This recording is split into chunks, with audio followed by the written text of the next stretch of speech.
Nga përfundimi i seancës së djeshme të KSZ-s, ku u hodhën poshtë të gjitha 57 ankesat e paraqitura për raundin e parë të zgjedhjeve lokale, me të marrë vendimet e komisionit, rrjedha fati ligjor prej 24 orësh që palët e pakënaqura nga këto vendime të kërkojnë të drejtën e tyre në shkallë të dytë përmes padive në gjykatën administrative.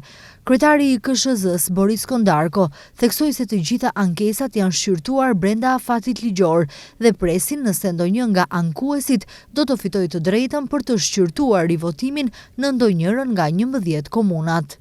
Do të jenë të përgatitura vendimet e KSZ-s për vendimet që u morën për ankesat në afatin e parashikuar ligjor pas pranimit të të njëjtave. Parashtruesit kanë të drejtë të kërkojnë drejtësi në shkallë të dytë me padi në gjykatën administrative. Pasi të vendos gjykata, ne për të gjithë këto komuna ku kishte ankesa në seancë publike pas disa ditësh, varësisht nga procedurat gjyqësore, do dalim me paraqitjen përfundimtare të rezultateve, tha Boris Kondarko, kryetar i KSZ-s.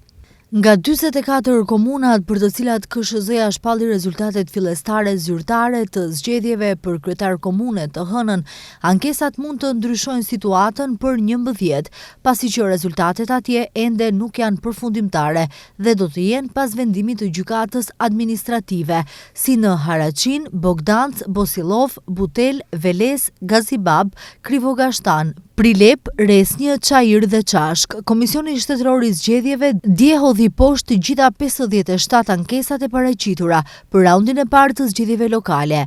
37 prej tyre kishin të bëjnë me procedurën e përcaktimit dhe përmbledhjes së rezultateve të votimit dhe 20 ankesa ishin për vetë procedurën e votimit.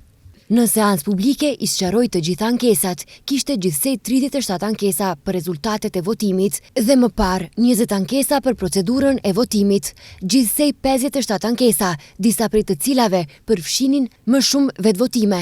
Të gjitha ankesat u hodhën poshtë sot si të pabazuara, pra disa u tërhoqën nga palët parashtruese dhe disa u hodhën poshtë si të papranueshme, tha Boris Kondarko. Sipas KSZ-s, kjo nënkupton se në 33 komuna zgjedhjet lokale janë mbyllur që në raundin e parë për kryetar dhe për këshilltar, të cilët do të certifikohen me mandate sipas afatit ligjor. Prej 80 komunave, aq sa kemi në total, në raundin e dytë më 2 nëntor do të votohet në 36 komunat e mbetura në balotazh dhe në qytetin e Shkupit.